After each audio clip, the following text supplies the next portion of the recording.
special because it has drawings and illustrations on it. I thought this would be a good calming video because I love the sound of pages turning.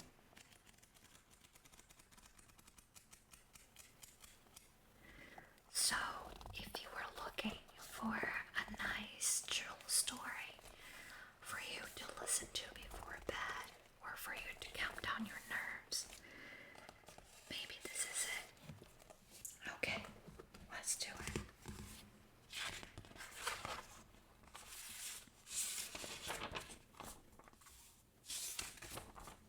This book was originally published in 1927, which means it's turning 100 years old next year.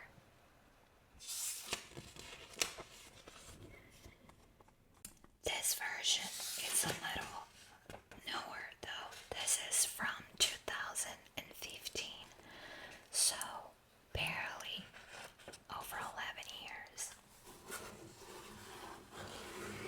Here we have the table of contents. And here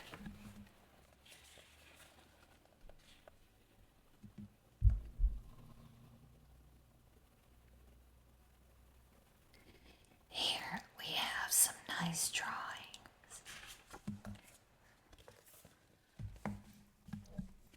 If you watch this video, let me know what you think. If I should do it whispering or softly spoken.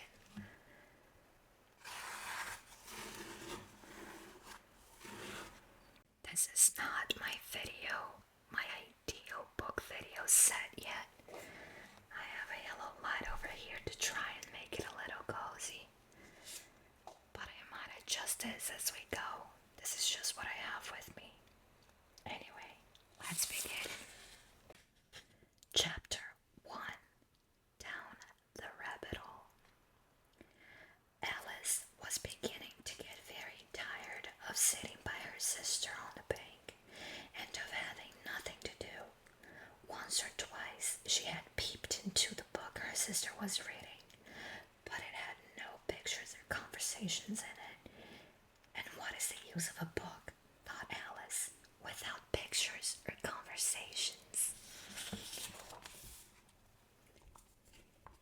So she was considering in her own mind, as well as she could, for the hot day made her feel very sleepy and stupid, whether the pleasure of making a daisy chain would be worth the trouble of getting up and picking the daisies, when suddenly a white rabbit with big eyes ran close by her. There was nothing so very remarkable in that, nor did Alice think it is so very much out of the way to hear the rabbit say to itself, oh dear, I shall be too late."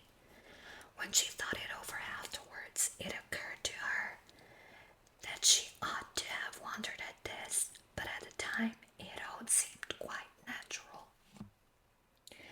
But when the rabbit actually took a watch out of its waistcoat pocket and looked at it and then heard it on, Alice started to her feet, for it flashed across her mind that she had never before seen a rabbit with either a waistcoat pocket or a watch to take out of it, and burning with curiosity, she ran across the field after it, and was just in time to see it pop down a large rabbit hole under the hedge. In another moment, down went Alice after it, never once considering how in the world she was to get out again. The rabbit hole went straight on like a tunnel for some way, and then dipped suddenly down, so suddenly that Alice had not a moment to think about stopping herself before she found herself falling down what seemed to be a very deep well. Either the well was very deep or she fell very slowly, for she had plenty of time as she went down to look about her and to was going to happen next. First, she tried to look down and make out what she was coming to, but it was too dark to see anything. Then she looked at the sides of the well and noticed that they were filled with cupboards and bookshelves. Here and there she saw maps and pictures hung upon pegs. She took down a jar from one of the shelves as she passed. It was labeled orange marmalade, but to her great disappointment, it was empty. She did not like to drop the jar for fear of killing somebody underneath, so managed to put it into one of the cupboards as she fell past it. Well, thought Alice to herself, after such a fall as this, I shall think nothing of tumbling downstairs. How brave they will all think me at home. Why, I wouldn't say anything about it, even if I fell off the top of the house, which was very likely true. Down, down, down. Would the fall never come to an end? I wonder how many miles I'm falling by this time, she said aloud. I must be getting somewhere near the center of the earth. Let me see, that would be 4,000 miles down, I think, for you see, Alice had learned several things of this sort in her lessons in the schoolroom, and though this was not a very good opportunity for showing off her knowledge, as there was no one to listen to her, still it was a good practice to say it over. Yes, that's about the right distance, but then I wonder what latitude or longitude I've got to. Alice had not the slightest idea what latitude and longitude were, but she thought they were nice grand words to say. Presently, she began again. I wonder if I shall fall right through the earth. How funny it'll seem to come out among the people that walk with their head downwards. The antipathies. I don't know if that's how you pronounce it, but I think it is. The antipathies, I think. She was rather glad there was no one listening this time, but it didn't sound at all the right word. But I shall have to ask them what the name of the country is, you know. Please, ma'am, is this New Zealand or Australia? And she tried to curtsy as she spoke. Fancy curtsying as you're falling through the air. Do you think you could manage it? And what an ignorant little girl you think me for asking. No, it'll never do to ask. Perhaps I shall see it written up somewhere. Down, down, down. There was nothing else to do, so Alice soon began talking again. Dinah will miss me very much tonight, I should think. Dinah was the cat. I hope to remember our saucer of milk at tea time. Dinah, my dear, I wish you were down here with me. There are no mice in the air, I'm afraid, but you might catch a bat, and that's very like a mouse, you know. But do cats eat bats, I wonder? And here Alice began to get rather sleepy and went on saying to herself, in a dream sort of way, do cats eat bats? Do cats eat bats? And sometimes, do bats eat cats? For, you see, as she couldn't answer either question, it didn't much matter which way she put it. She felt that she was dozing off and had just begun to dream that she was walking hand in hand with Dinah, and was saying to her very earnestly, now, Dinah, tell me the truth. Did you ever eat a bat? When suddenly, thump, thump, down she came upon a heap of sticks and dry leaves, and the fall was over.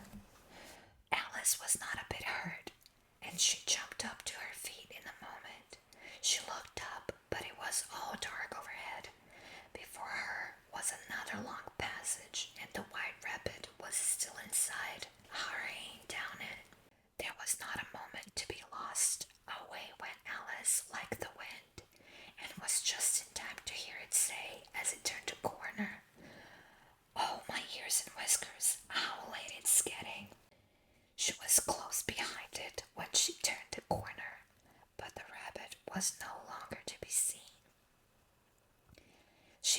herself in a long, low hall, which was lit up by a row of lamps hanging from the roof.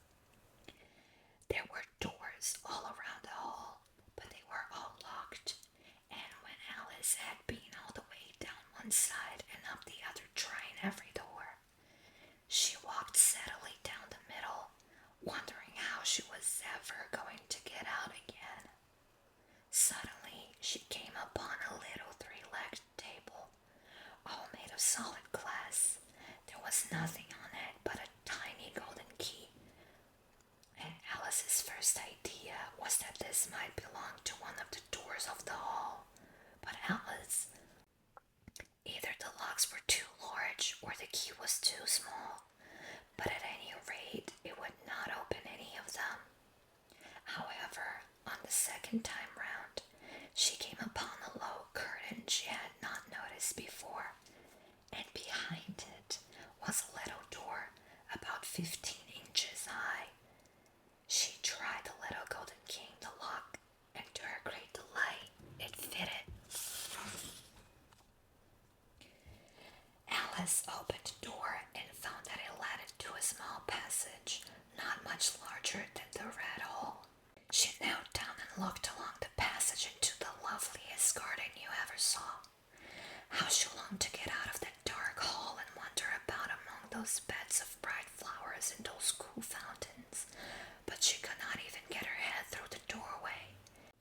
And even if my head would go through, thought poor Alice, it would be of very little use without my shoulders. Oh, how I wish I could shut up like a telescope. I think I could, if I only knew how to begin. For, you see, so many out-of-the-way things had happened lately that Alice had begun to think that very few things indeed were really impossible. There seemed to be no use in waiting by the little door, so she went back to the table, half hoping she might find another key on it, or at any rate a book of rules for shutting people up like telescopes.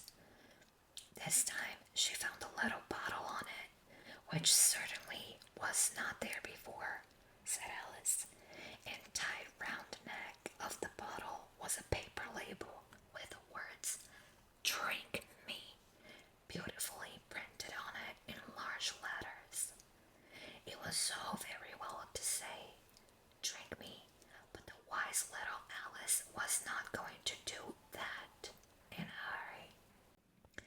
"No, I'll look first," she said, "and see whether it's marked poison or not."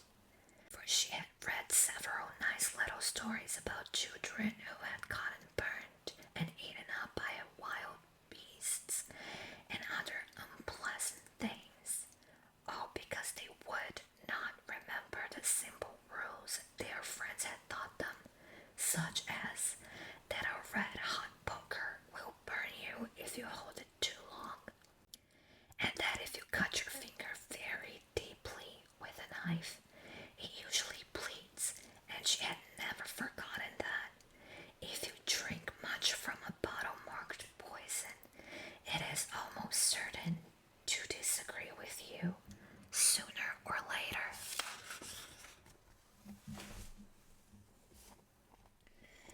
However, this bottle was not marked poison, so Alice ventured to taste it, and finding it very nice, it had, in fact, a sort of mixed flavor of cherry tart, custard, pineapple, roast turkey, toffee, and hot buttered toast.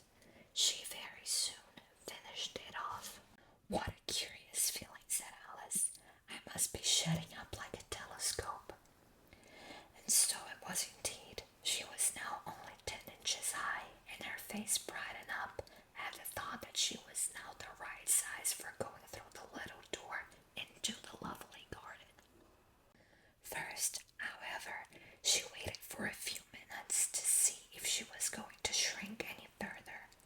She felt a little nervous about this, for it might end, you know, said Alice to herself. It might going out altogether. Like a candle, I wonder what I should be like then. And she tried to fancy what the flame of a candle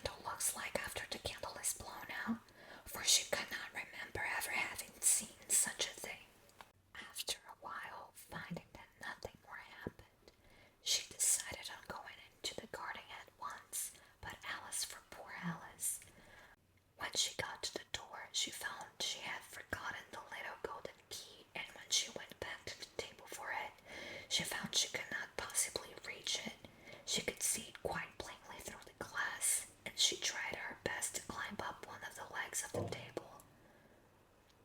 But it was too slippery, and when she had tired herself out with trying, the poor little thing sat down and cried. "Come, there's no use in crying like that," said Alice to herself rather sharply. "I advise you to leave off this minute."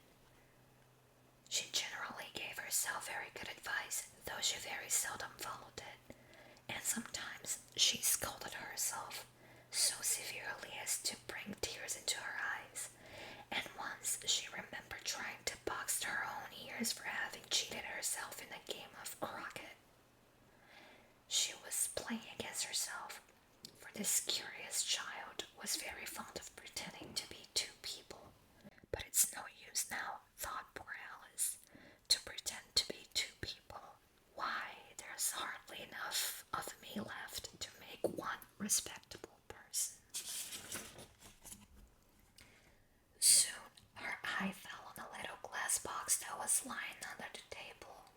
She opened it and found it in a very small cake, on which the words "Eat me" were beautifully marked in currants. "Well, I'll eat it," said Alice, "and if it makes me grow larger, I can reach the key, and if it makes me grow smaller, I can creep under the door. So either way, I'll get into the garden, and I don't care which happens." She ate a little bit and said anxiously to herself, "Which way? Which way?" holding her hand on the top of her head to feel which way it was growing.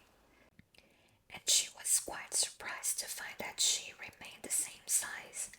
To be sure, this is what generally happens when one eats cake. But Alice had got so much into the way of expecting nothing but out of the way things to happen, that it seemed quite dull and stupid for life to go on in the common way. So she set to work and very soon finished off the cake.